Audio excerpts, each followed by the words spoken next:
Imam is going for prayers, and Tiwa, and also the moderator. Thank you so much. And I wanted to leave the fears of members here. Imam said that these issues that we are discussing here and the recommendations may or may not.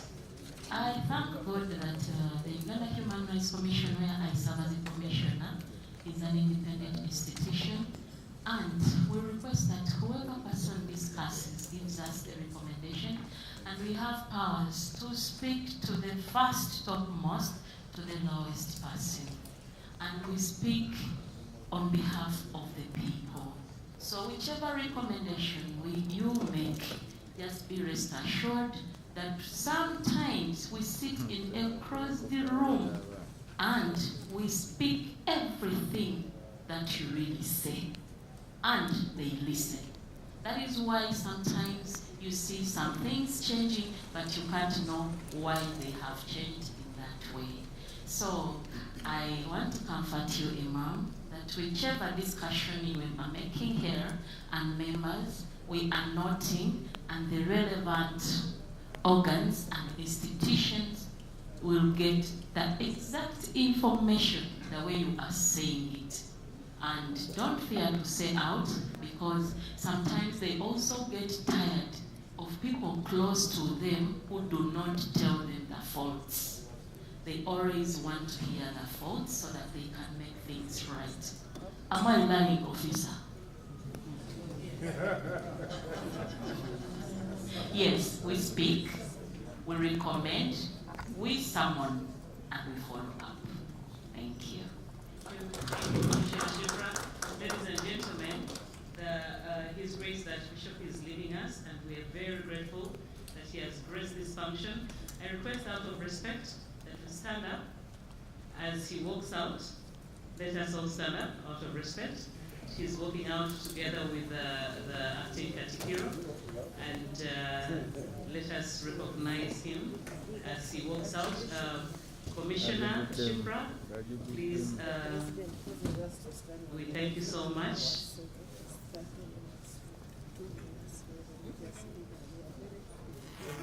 you so much. Thank you so much. Thank you. Let's take our seats, ladies and gentlemen. We call upon Mr. Wanika to take us through the next panel.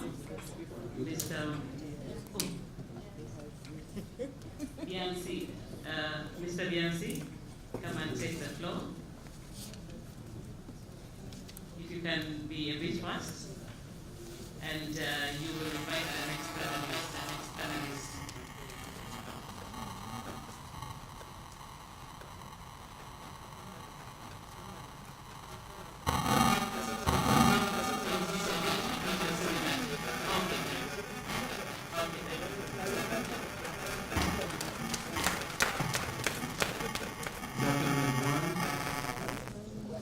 Pleasure to be here this afternoon. I am Henry Biansi. I am an advocate of the court's executive, but at the same time, I am the program manager at Chapter for Uganda.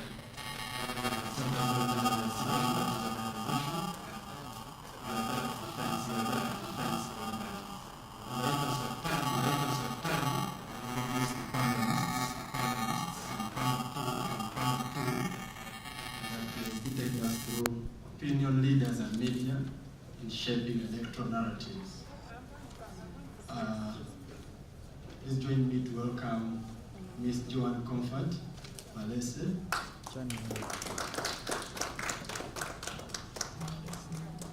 I will give a brief introduction of the panelists after they have settled. Invite me to welcome Dr. John Paul Kasuja as our other panelists. We expected to have Honorable Ibrahim Semjunganda, but he has been held up somewhere and is unable to join us. Mr. Julius Muchunguzi, who is the peer of the Electoral Commission, will be joining us. So in the interest of time, you will permit me to kick off with the two panelists, because we have no option but to dive into the discussion. Thank you very much.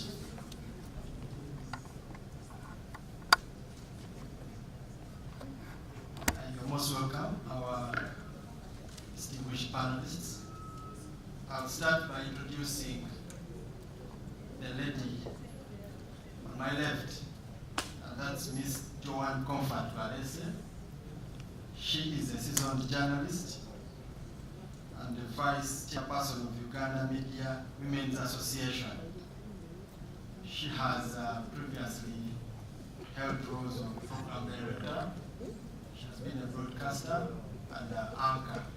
So I believe she will happily share the knowledge and the vast experience she has acquired throughout her work.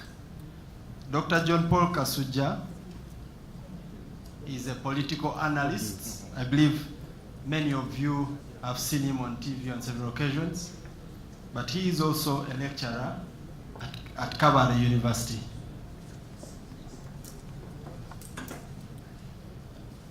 I'll start with Doctor. Many people see you on TV giving opinion and giving ideas on how this country should be run. And now that we are approaching a very tense season, do you think opinion leaders have a role to play in shaping narratives as we approach the elections? Thank you. Thank you. I think opinion leaders have a role to play, and the media in trying to shape the narratives in the electoral process. Who are these opinion leaders? These are community people, cultural leaders, distinguished people in society, and they play a crucial role in shaping these electoral narratives. For example, they influence public perception of candidates, policies, and overall political landscape. They act as conduits for information. They inform voters about choices and providing a platform for debate, and also set agenda by highlighting specific issues. Now, the media itself shape the electoral narratives based on information dissemination. They provide information about candidates, their platforms, and campaign strategies. They set the agenda, emphasizing certain issues, making them prominent in the public mind. So if we shall look at that at the end, where if that is not done the right way, what can it bring about after the elections? They also do what we call framing. And this framing has both negative and positive effects. If the candidates we have seen when they passed the UPDF Act, we saw Daily Monitor headline, which the government did not like.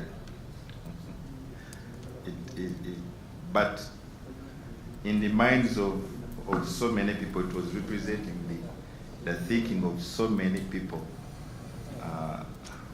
So you can have a system where leaders or where the media can frame, and the framing is either against or is positive towards the electoral process and narrative.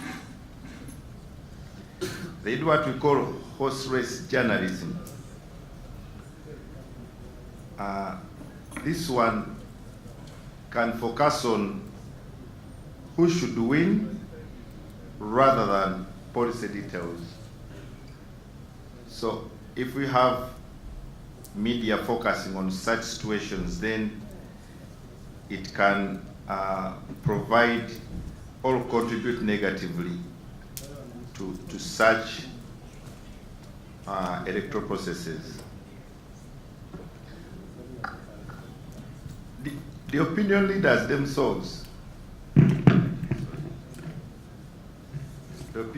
themselves, can sway public opinion due to perceived credibility and expertise. They make narrative amplifications. They can reinforce or challenge existing narratives by mobilizing support for and against specific candidates. They do what we call engagements. They can encourage voter turnout and participation. They can encourage dialogue if they are in that right position of doing so. However, if their roles have not been done effectively,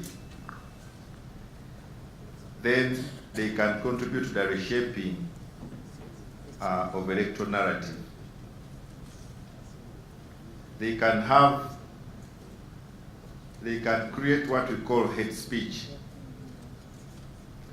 Uganda being a multicultural society, the first effect of this would be contributing to ethnicity, ethnic prejudice, and issues concerning tribalism during the electoral process. They can also influence electoral outcomes. We have seen situations where we have organizations trying to do what we call public opinion on candidates who can win if the voting takes place at that particular time after surveys. Can also create situations where participants or the electorate may not be in position to actually accept the electoral outcomes or the results. And that can be catastrophic because it can lead to undemocratic scenes or situations where we can have chaos within the country. And that chaos can be contributed by opinion leaders and the media. If that happens, they can also create situations where we have either a high turnout of political participation or a very low turnout of political participation. This is the work. If the work is done effectively, or if it is not done effectively, you have a low turnover of electoral participants, or it will be very high. Then situations happen if they create negative speeches against the electoral processes. What will happen is likely to be the existing government control. The government control will come in terms of intimidation and violence. So the electoral environment will be marked by intimidation, violence, especially on those the so-called opposition leaders. Those they think that actually they can antagonize in their thinking the electoral process and the state in general. And the issues about security. in this country, the issue is about security. Security is above the human rights, is above freedom of speech and everything.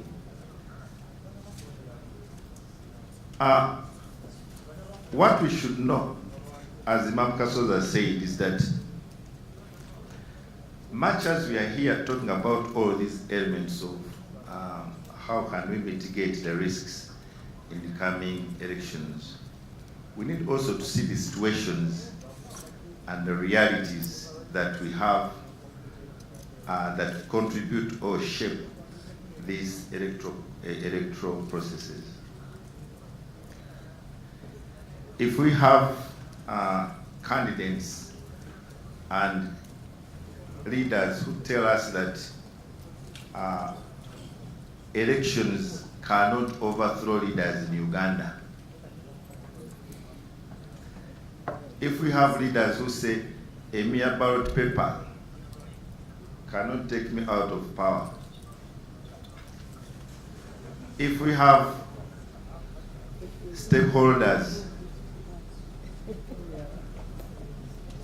who claim that we cannot have a free and fair election, then we need to sit down and see what causes all of this.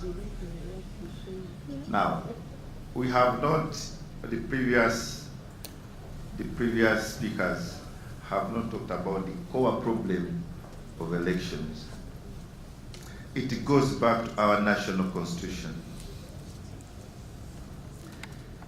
If you have a constitution, if you critically examine the Constitution of the Republic of Uganda and you look at key aspects that can keep democracy in place, you realize that the designers and architects of this Constitution carefully designed it to build dictatorship in Uganda. If you have a candidate who appoints a chairman electoral commission, if you have a candidate who appoints whoever everyone is involved in the system, then it's going to be hard for you to do what we call to have a free and fair election. Thank you, Doctor. Yeah. Thank you very much for that insightful discussion. Joan, Doctor mentions there's something called hate speech. As a practicing journalist, how are you able, or how have you been able to draw a line between hate speech and freedom of expression or freedom of speech? We would like to know, where does freedom of speech cross to become hate speech? Thank you so much. So I want to speak from a point of being a journalist, that I have a duty. Before I became a journalist, I was a Ugandan. Yeah. And then I decided to become a journalist among the so many, professions that I could have taken on. Now, as a journalist, I am called to hold accountable. I am called to educate. How best can I educate without hate speech? Now, as a journalist, I am not only speaking to a particular tribe, I'm not speaking to a particular religion, but I'm speaking to Ugandans who are from different backgrounds. Where do I draw the line between hate speech and my freedom for expression? Now, first of all, when we talk about hate speech, what do we mean? This is simply inciting violence. It is speaking against a particular group. If I get the microphone, if I get, the camera, I go behind maybe the microphone, I'm in a radio studio, and I start talking against a particular, group. It could be a political group, it could be a cultural group, it could be a religious group. I am spreading hate speech. So freedom of speech does not mean I should incite violence among others. While I am reporting for FDC or reporting for NRM, am I doing it from a point of bias? As journalists, we're supposed to be non-partisan, unfortunately. Yes, you have a side you belong to, I have a side I belong to, but when I am standing as a journalist, I don't have to show where I lie. I don't have to show where I belong. It is something that I keep to myself. Because as a journalist, so many people trust us. Now, while I was in journalism school, we have different departments when it comes to journalism or media, but I chose to be in the newsroom. Now, why I chose to be in the newsroom is because I believed that people believe whatever comes out of the newsroom. And I will tell people I'm not going to be an entertainment journalist, no. Because there's a lot of, lugabo that goes on, a lot of entertainment and what have you. And at times people do not take those seriously. People only take seriously what they watch or listen on news. So that is the direction that I wanted to take, that I want to be taken seriously as a journalist. But how am I going to be taken seriously as a journalist if I can stand and openly declare which side I belong to? Now, freedom of speech does not mean that I'm going to infringe on other people's rights. The groups that I am, speaking against, they have a right, yeah? Everyone has the right to belong to whatever political party they want, to belong to whatever religion they want, to belong to what, now, the only difference is when it comes to culture, when it comes to tribe, none of us wrote an application to be born in the tribes that we're in. There's no one that says, before I was born, I requested to be a Muganda. I requested to be an Acholi. So I have no right whatsoever as a journalist to come and start speaking against a particular tribe. In as much as I have no right to hold someone, to hold a grudge against someone or to be biased about someone because they belong to a particular political party. Now, if I choose to belong to a particular political party, it's because probably I believe in their ideology. I believe in what they are selling to me. So if you believe in a particular political party, instead of spreading hate speech, instead of terming me as being stupid because I support a particular group, try to sell to me what you stand for. Maybe then I will be able to buy into what you're selling, and then we belong to the same. But as a journalist, if I'm going to cover NRM, if I'm going to cover NUP, if I'm going to cover FDC, let the people that watch me let them not even have a sense of thinking, I think this person belongs to NRM because of how I present my stories. I remember when I was still active in the field, as a reporter, we have our bosses who are the editors. The editor will assign you a story to cover. So I was assigned FDC. Every Monday I had to go and cover the FDC press conferences at Najana Nkumbi. But people started, they started telling me I am FDC simply because every Monday I would go to FDC. But I would tell them, no, I am not FDC. Maybe I am within me, but I do not openly come to say I'm FDC. Until one time until one time I remember I had to go and cover NRM. And one person from the NRM secretariat was like, "You FDC girl, what are you doing here today?" And I looked at him and laughed. And I was like, no, I'm not FDC. But what happened is, after my story ran, this person called me. Because when you go to cover stories, you write, where you're coming from, your phone numbers and what have you. This person calls me and tells me, indeed, you're not FDC. I don't know where you lie, but that is what journalism should look like.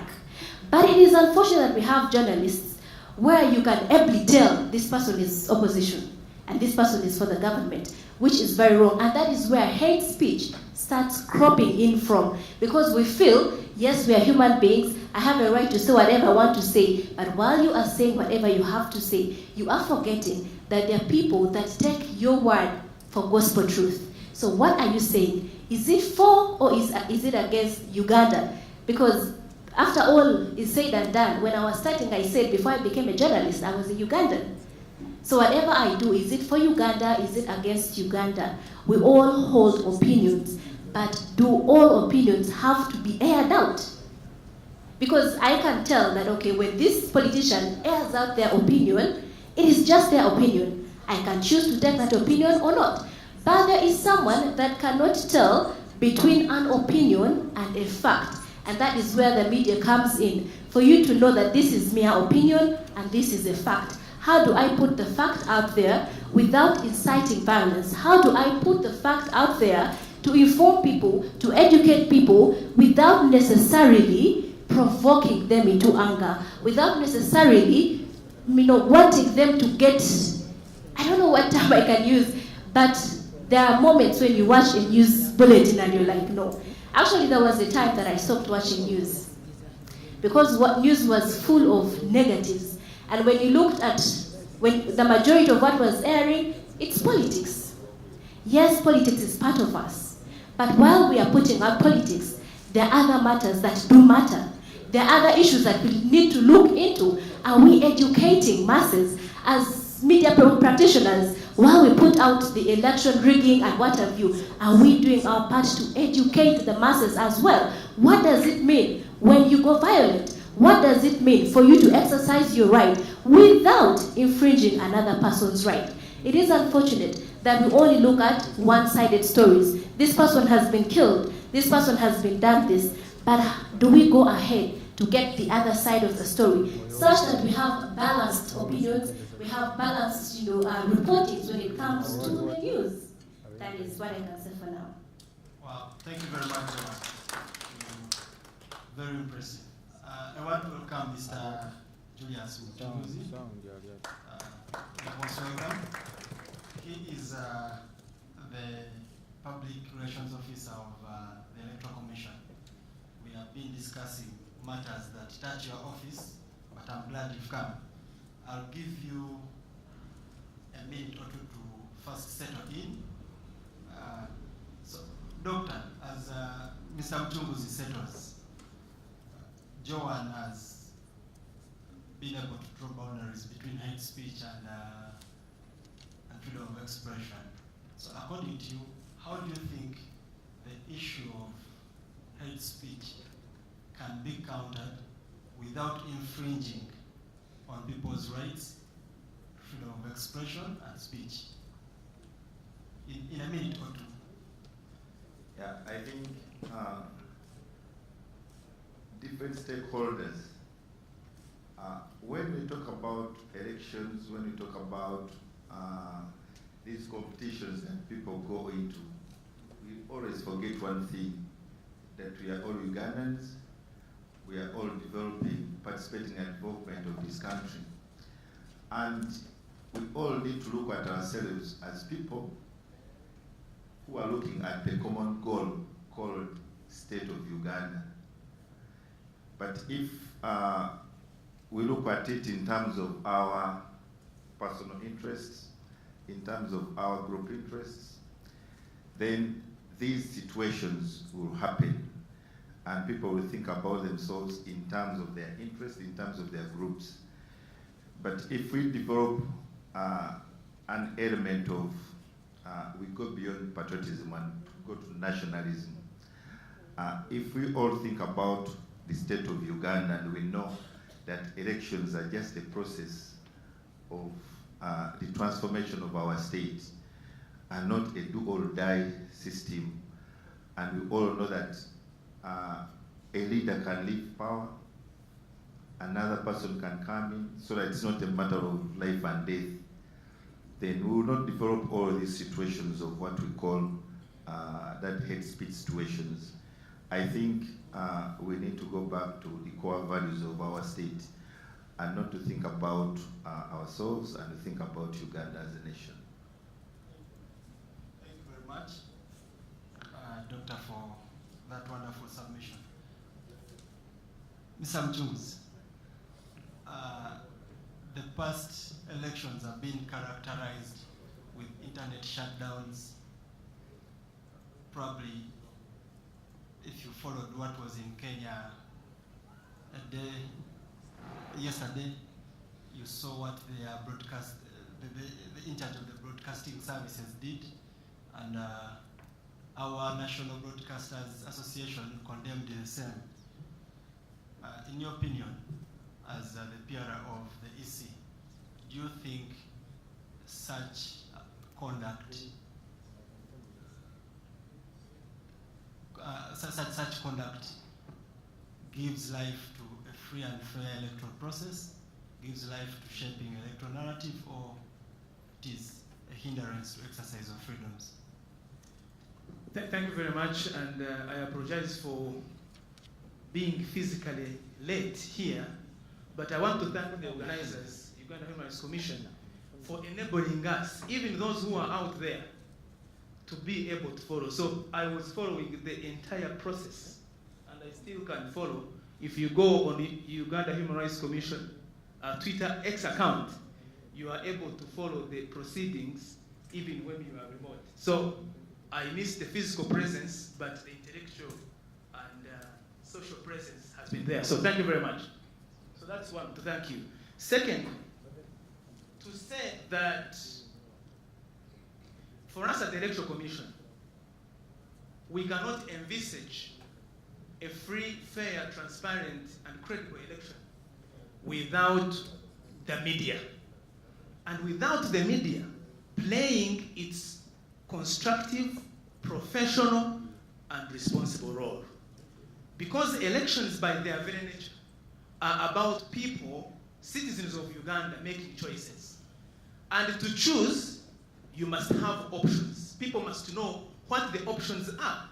The range of options in terms of candidates, in terms of manifestos and issues, in terms of programs of the Commission and the roadmap, for instance, but also the manifestos that the different actors that are interested in leading us have.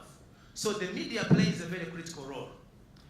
But given the nature of our electoral process and our politics that has been described by colleagues and those who spoke before as highly emotional and highly charged, as elections where people invest their entire lives, livelihoods, investments in order to participate in the electoral process with high levels of commercialization, with high levels of bribery in some cases. The media is not spared from the vulnerability of the electoral environment in which they operate. I will tell you that all the political actors, some are here, see my friend Sentina, some are here. Every morning, they wake up and they ask themselves, that how are we going to be on Ogatari Konfufu? How shall we make it on Akawungezi? How will we make it on Live at 9? Agabutkide.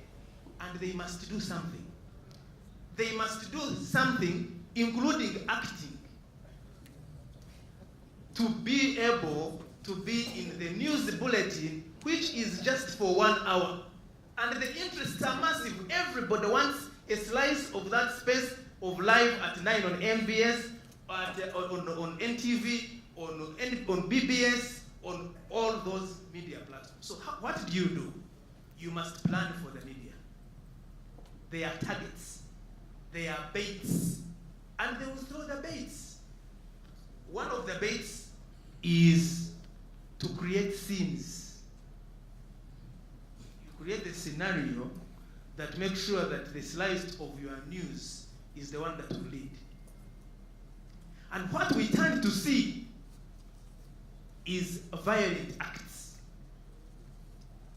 as leaked in the news articles or stories. Akeka wempe kabadde wekati. Akabavubuka. Chaos mars youth elections.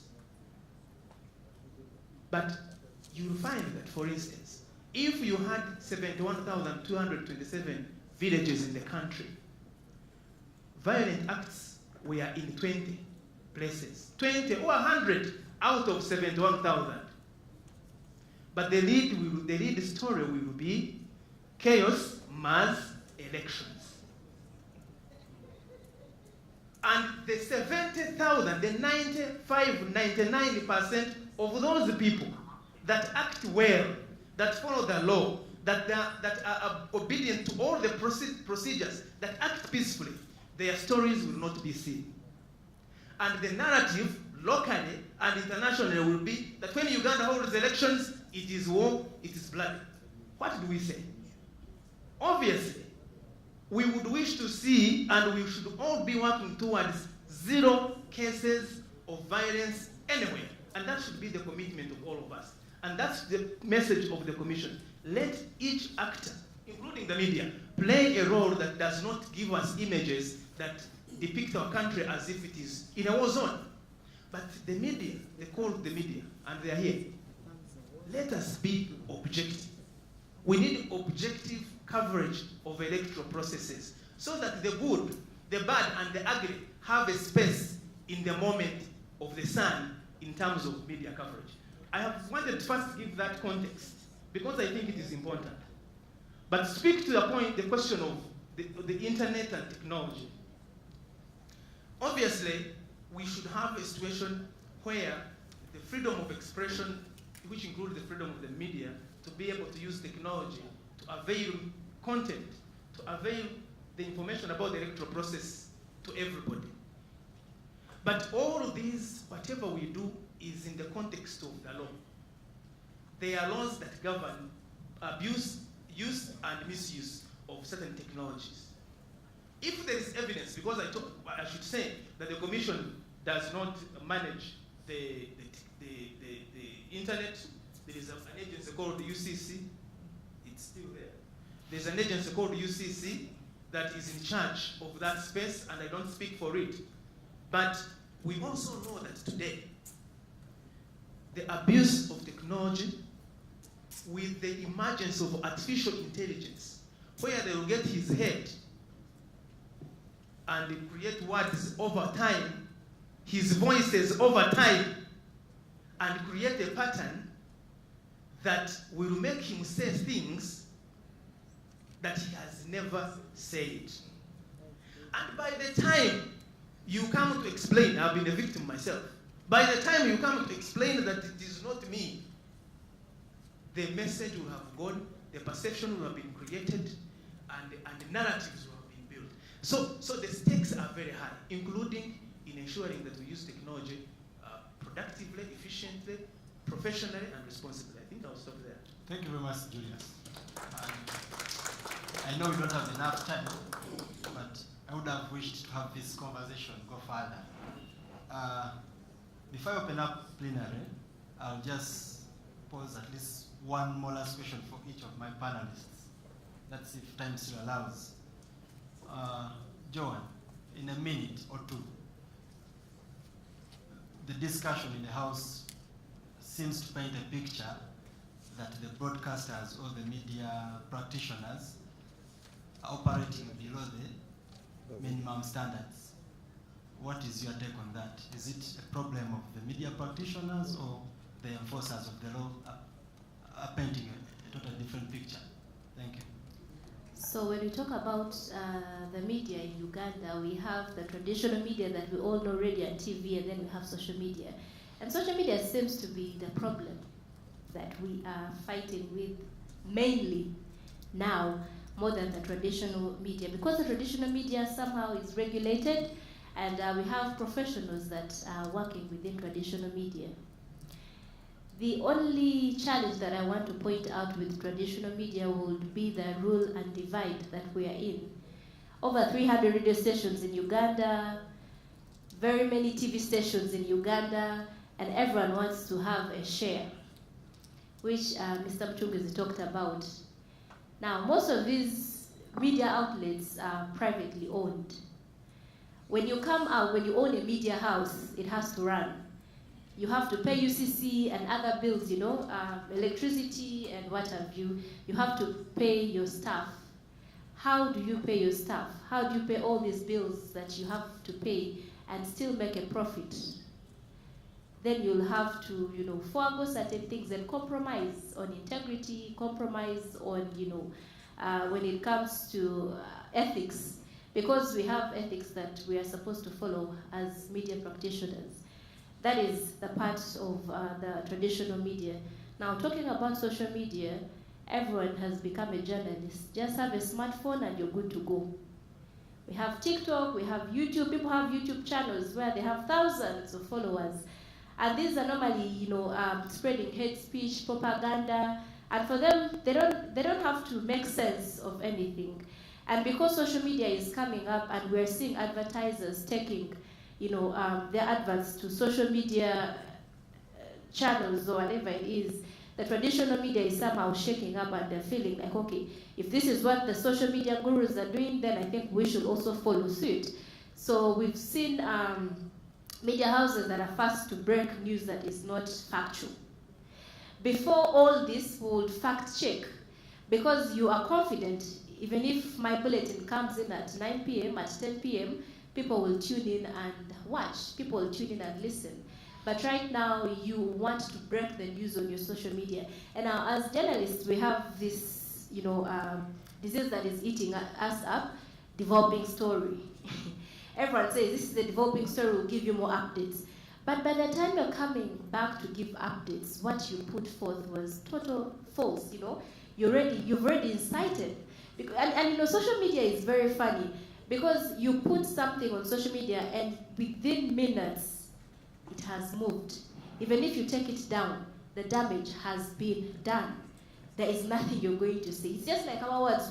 When I say something, by the time I'm going to come and explain that this is what I meant, things were taken out of context, probably damage has already been done. And I feel that is where the challenge is coming in. I don't want to say that the regulators are not doing their part, but I feel like it is a responsibility that each individual has to take. As a Ugandan, as a media owner, at the end of the day, you want to make profits. Okay, what happens when Uganda becomes like some of the nations that are in war-torn areas right now? Who are the people that will give you the money? And then you as an individual, whatever office you're in, you are an opinion, opinion leader, you are a journalist. At the end of the day, when you have done what you have done, and it has caused the harm that it has caused, will you maintain the position that you're in? Which is why I say, before anything else, we are Ugandan. And some of us do not have the capacity to be able to leave Uganda. So whatever we say, whatever we do, we are the ones that put forth the damage and will be the ones to suffer the damage. If only we can have that at the back of our minds. And then we have people here, Ugandans, who hate on their neighbors, who hate on fellow Ugandans because they do not have the same ideologies. I normally love, making fun of my friends. I'm like, okay, so you want to fight with someone, or you're holding a grudge against your neighbor simply because you're from different political parties or you support different teams. When you get into a challenge in the middle of the night, do you call the political party that you're voting for right now? Do you call the team that you are voting for right now, or you call your immediate neighbor? So I think it's very important if we all learn to work amicably, and every person in their various responsibilities played their part. As a politician, as a media practitioner, as a cultural leader, as a spiritual leader, play your part. Ask yourself, have I done my honest part to see that we have a Uganda that stands for God and my country? Thank you, Joanne. Thank you very much. Julius, I know time is not our best ally, but in a minute, we would like to know, do you have any programs at the Electoral Commission that are aimed to work with civil society and media to enable the shaping of narrative as we approach the election period? Yes, we do, and we are also working with the UCC and the Media Council on a number of, and Media and Editors Guild and other associations of journalists to develop guidelines which we will agree on collectively to say that as we get into the heated space of electoral period, that these are the minimum guidelines that are expected of each of the actors in the electoral process, especially in regard to media practice. How do you correct mistakes? How do you verify facts? How do you ensure that there is balance? All those components will be in those guidelines. So that is one of the one. The second one is that we have made the office, the Electoral Commission, an open space for journalists whenever they want to cross-check anything, anytime. They are welcome to reach out to us in the Department of Public Relations, but also we avail the chairperson and the commissioners to speak to the issues that they need to know about. But I want to say something about the many media houses that we have in this country. The liberalization of the media, especially broadcast space, in 1992 was one of the most revolutionary steps that was undertaken by this country in terms of media. opening up, and you had Radio Sanyu, and then Capital, and then after that, an avalanche of media, especially radio stations, to the extent that now today, almost every district, and there are very many of them, has more than one radio station. But the problem is this. You ask yourself, who owns them? It is, you say the private ownership, yes, but actually it is political ownership. Almost 90% of the radio stations that we have in this country are owned by politicians. And why do they start radio stations? Centenary, why do politicians start radio stations? I can bet that far from it, they do not think about starting a radio station as a vehicle for promoting the values of journalism as we know them.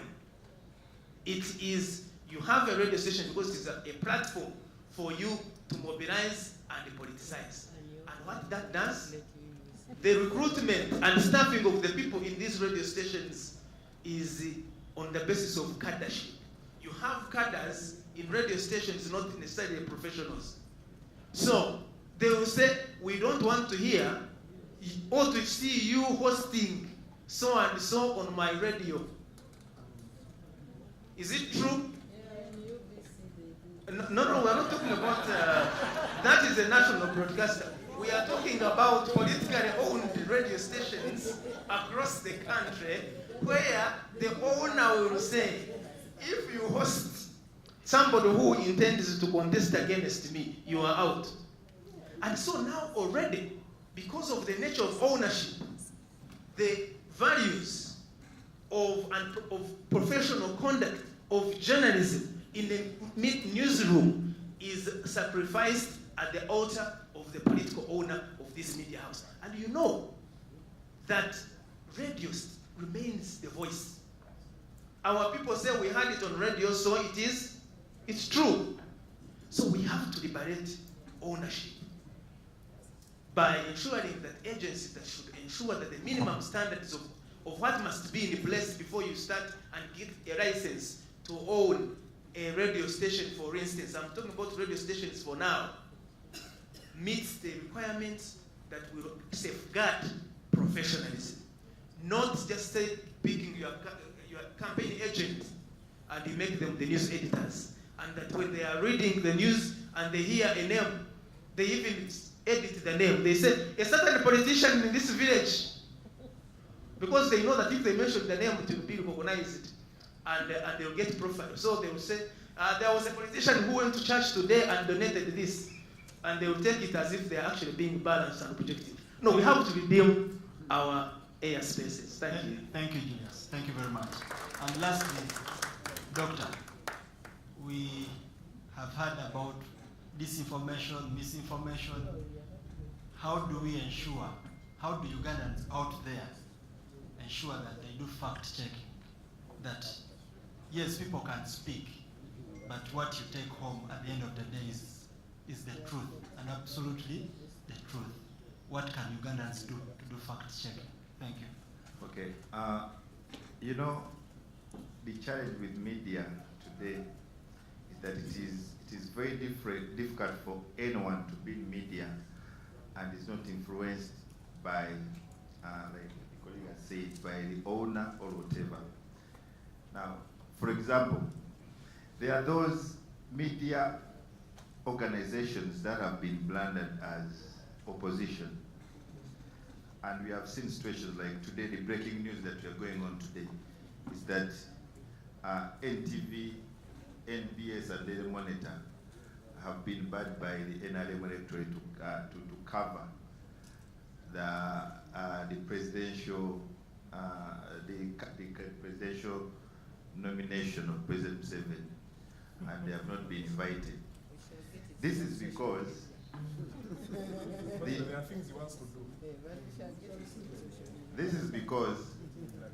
there are some media outlets that are actually being taken out to be opposition by doing those actions they do, or they are reported against.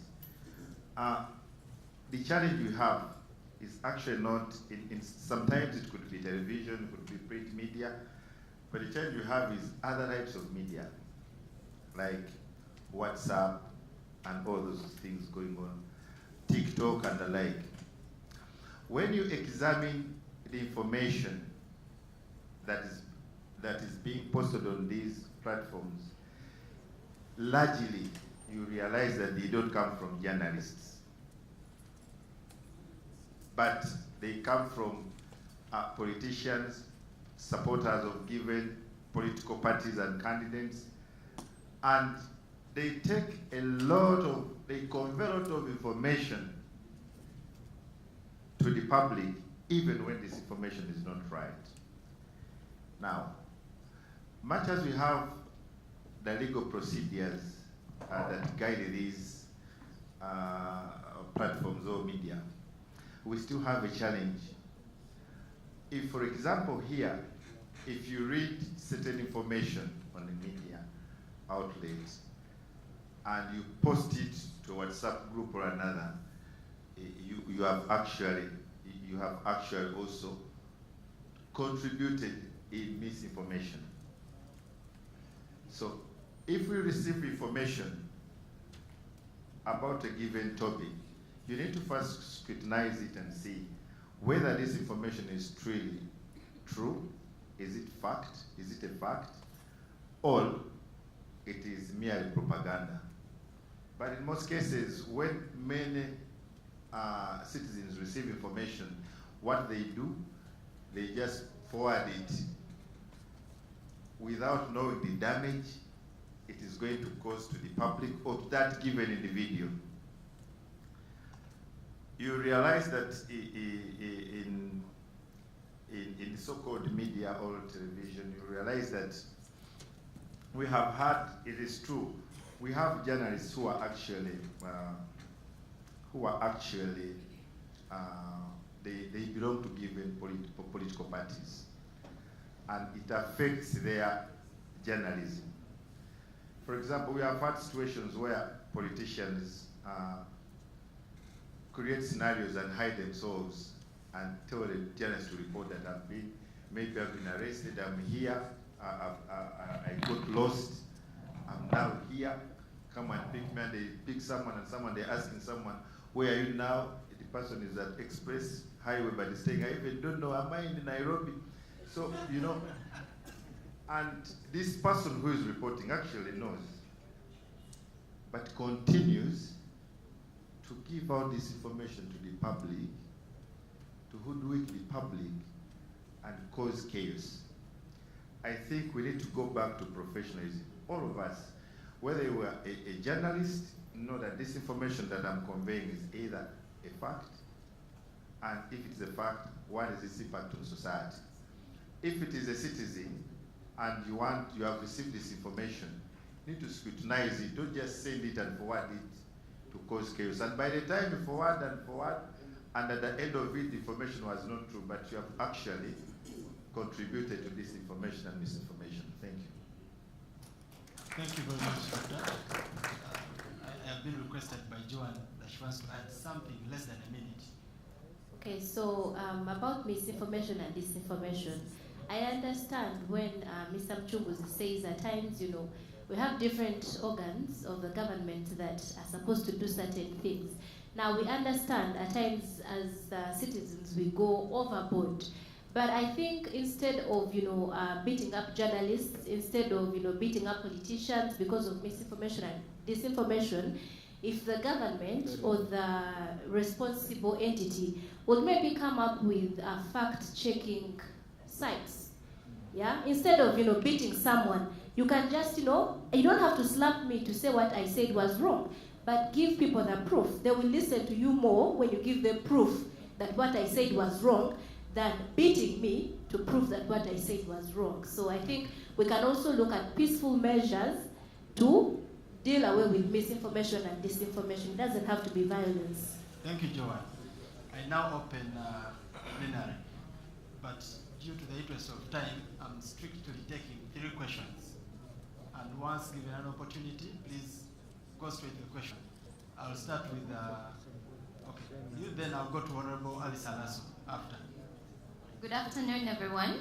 My name is Joan Amito. I am from FIDA, Uganda. And as a young person, I must commend UHRC for bringing the role of media to the table. And I'll start from there. We have seen journalists that work for media houses that do the impartial reporting, but then also have, I don't know if I should call them side gigs, but they have these either Twitter platforms where they come in and then push their opinions. But the reality on ground is that we follow them because they work for these certain media houses.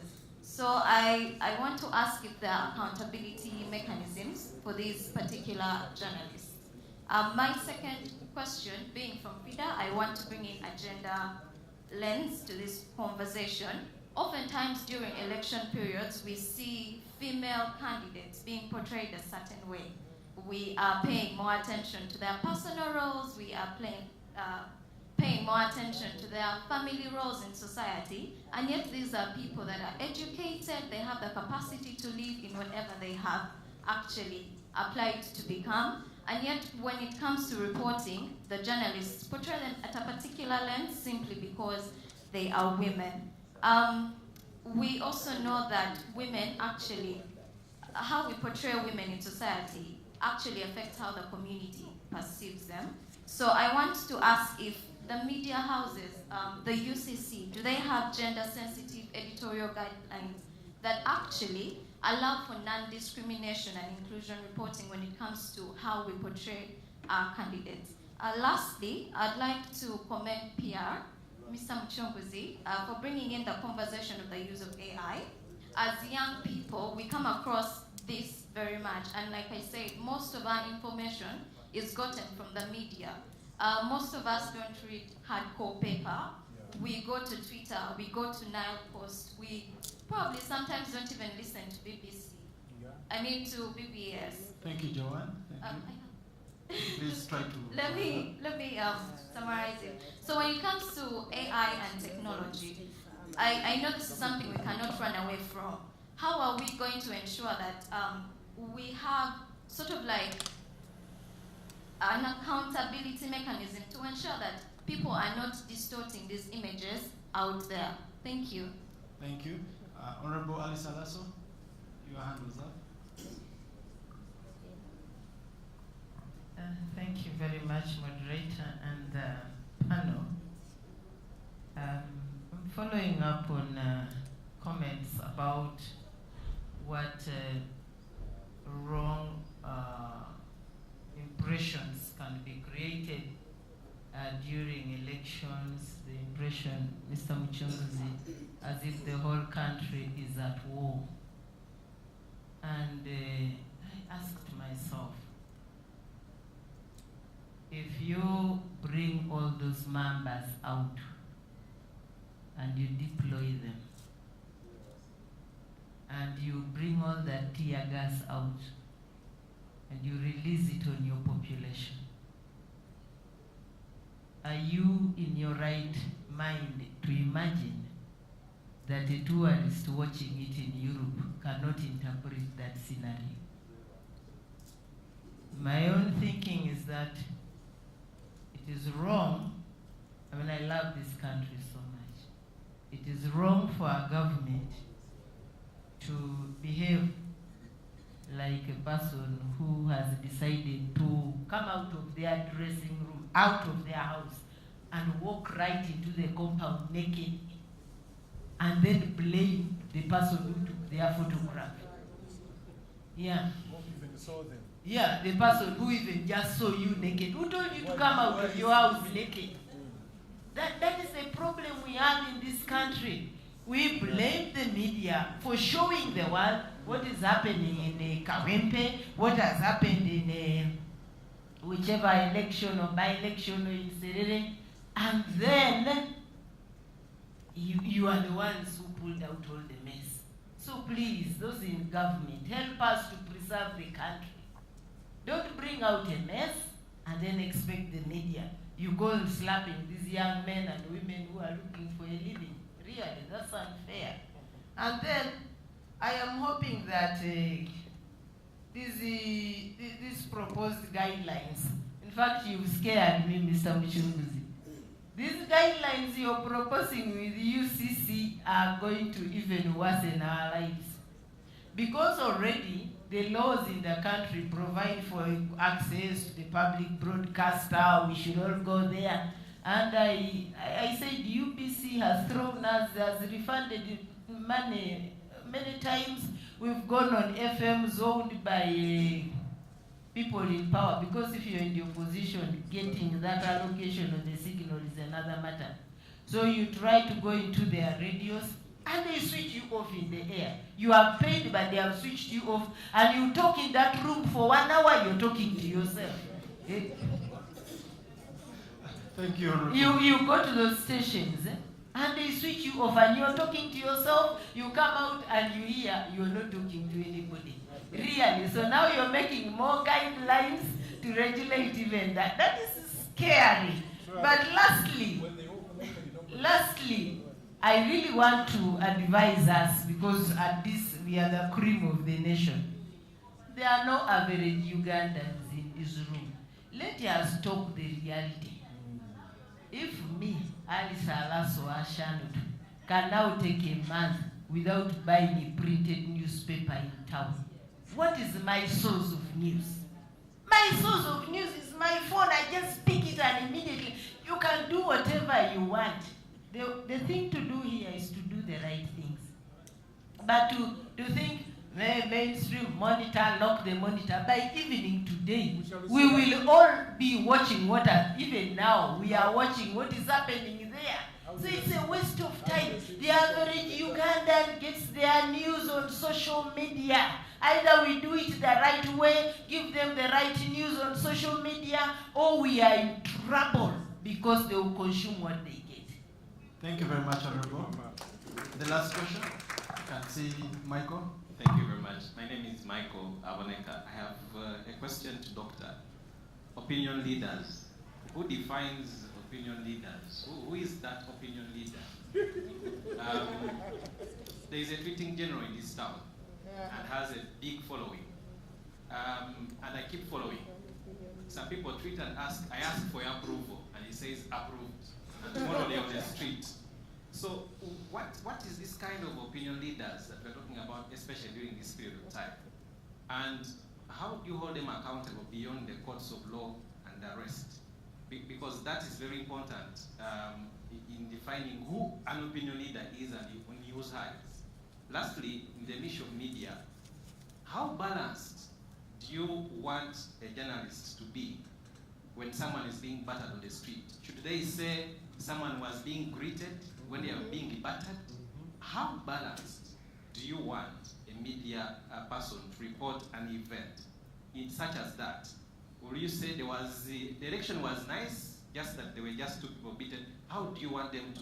Because the issue about broadcasting standards is also the truth.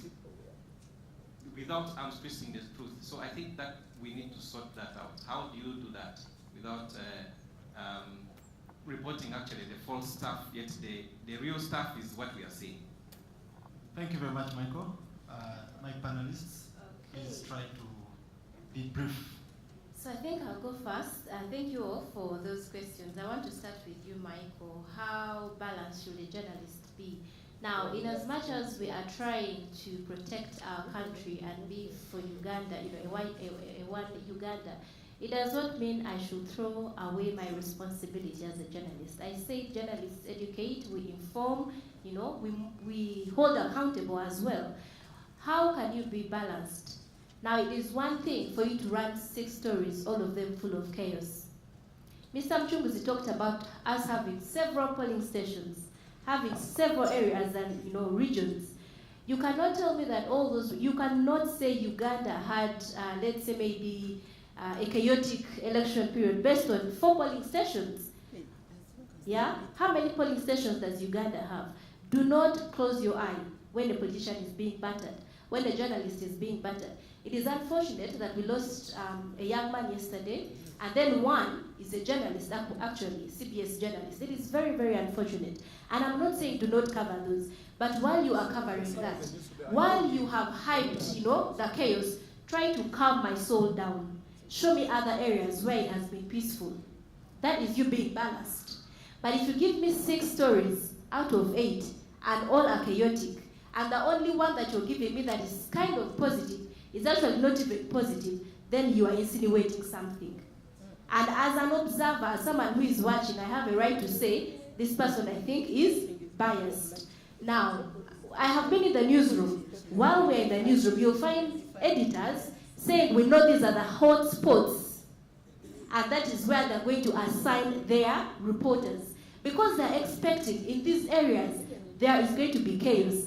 And then they're going to sideline other areas where they are sure there will be no chaos.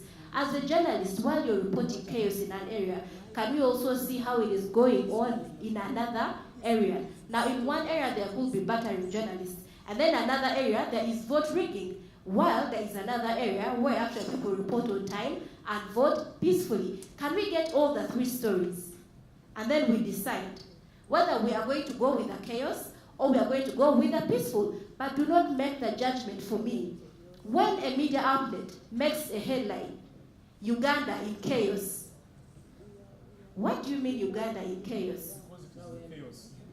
That is what I was talking about. Is it what you want people to hear, or is it a fact? I said it when I was speaking earlier. All of us have opinions. But while we all have opinions, do all opinions carry across as facts? And that goes for the government as well. I might be opposition. Being opposition does not mean that that does not mean that I hate you. There is something you're doing wrong. When I point out you're wrong, it does not make me your enemy. Can you listen to me? Why am I saying what I am saying from my point of view? But if I say what you have done is wrong, and without knowing what it is that I think you have done wrong, you slap me, you're not giving me an opportunity to actually be able to solve the issue at hand. So balanced journalism is giving us all sides of the story.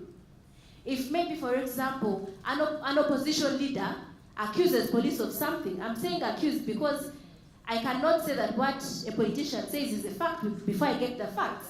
So if you accuse maybe the police or the security of something, can I have maybe the police spokesperson or maybe the AC shed a light on what you have said? That way, I will have what you said as an opposition, and I have what the security has to say, and then the public decides what they want to go with. But if I only take one side of the story, that means I am already biased. I have something that I want to put across.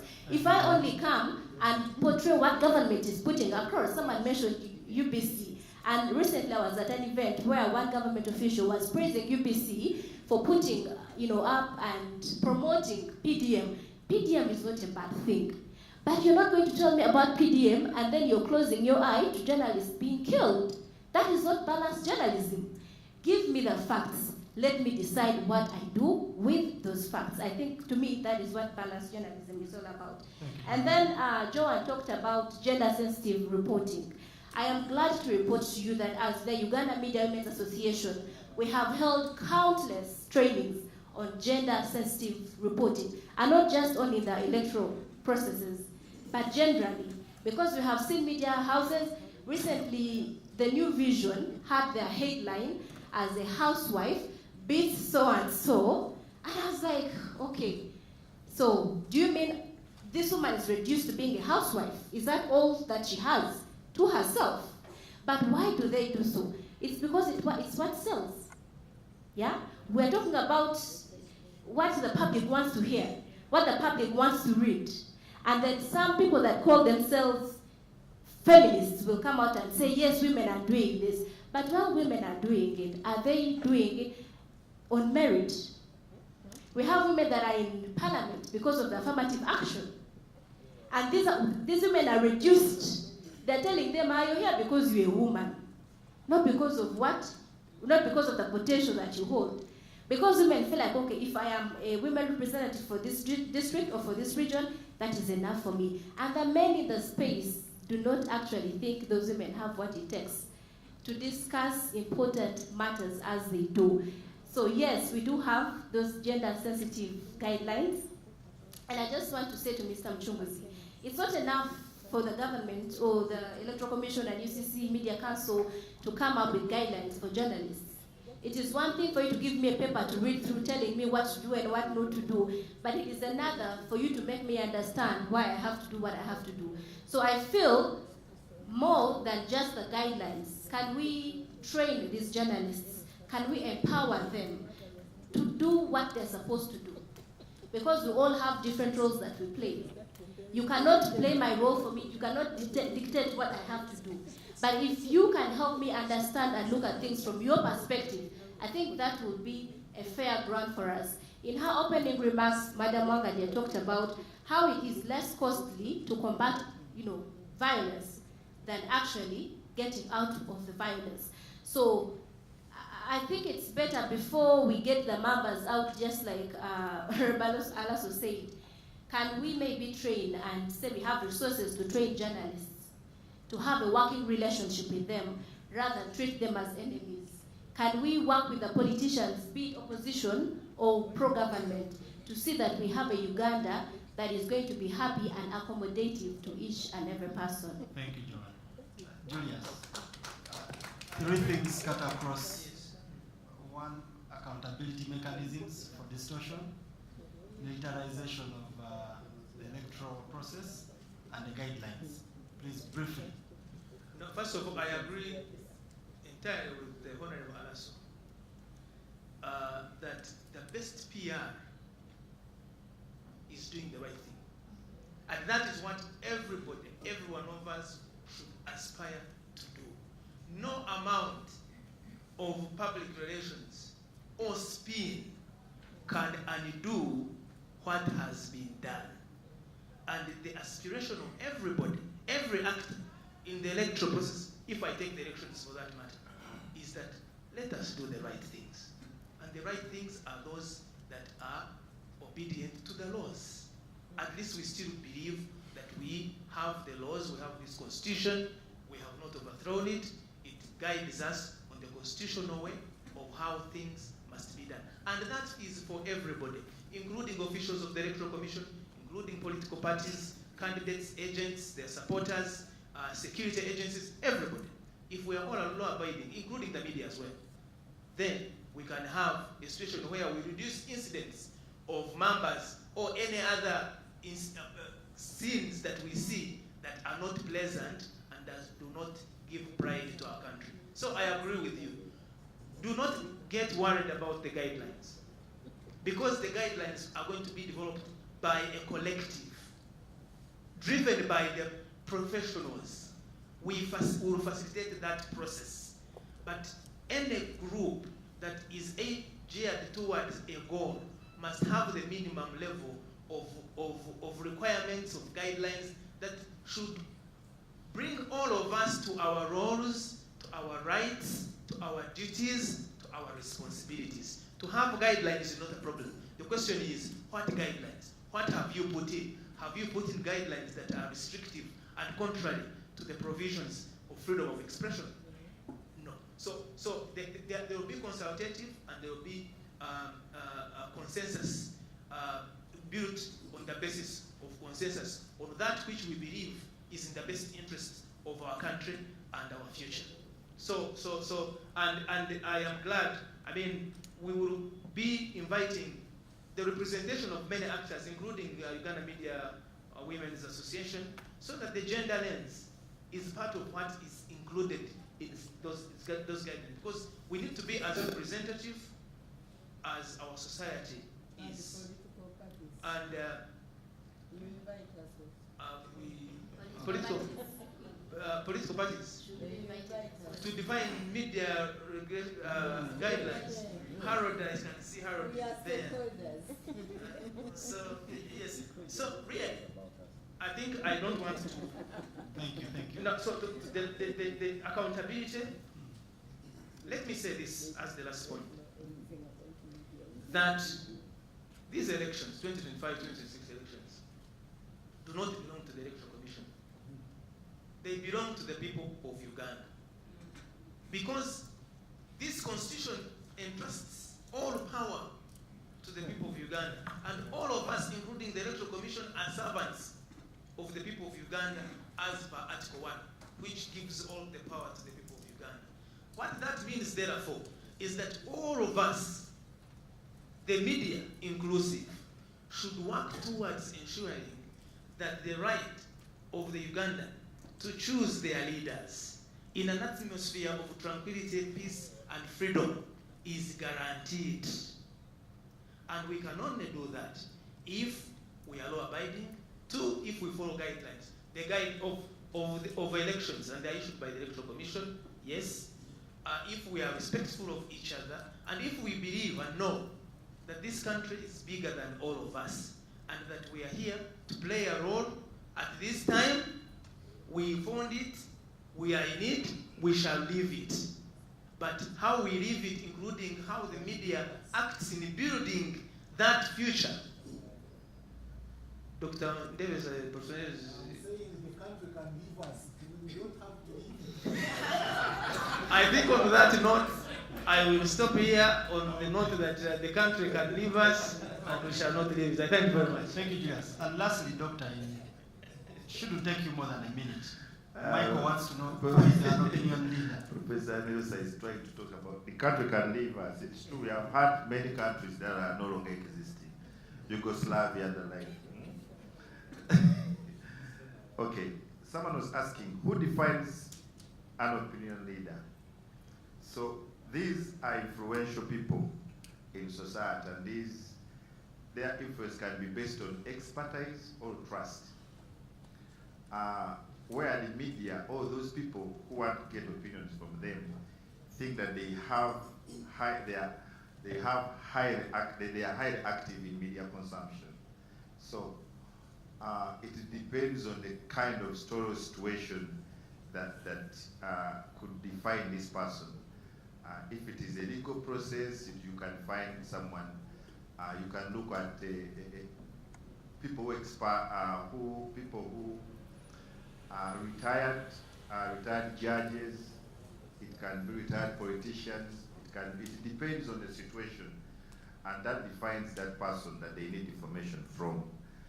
And what we should know, whether opposition or government, is that there is no way you can hide information in the 21st century. Now, it depends. If you don't want to report bad information, then do good things. But the role of a journalist will come to pick that information, whether bad or good, and reporting it in terms of critical analysis may be taken to be something bad to the person who the actor. I think if we want to balance journalism, we need to do good. And if you don't want to cover that story that is bad, then don't do it. Thank you. Thank you very much. Please, a round of applause to the panel. Thank you very much for being patient. We've entered into lunchtime. I'll hand over to our MC of the day. Thank you very much. Let's put our hands together and appreciate our second panel for the great work done. Thank you, Mr. Biensi. Thank you, Joanne. Thank you, Mchunguzi. Thank you, Dr. John Paul, for that great discussion that we've just had. At this particular moment, we're going to have our lunch, and Madam Sarah Birunji has our lunch coupons. Sarah, I request that you distribute the coupons and team out. Our esteemed stakeholders, thank you. So lunch will only be for 1 hour, so we are leaving at 5 to 2. So let's return 5 minutes to 3. Thank you. Lunch.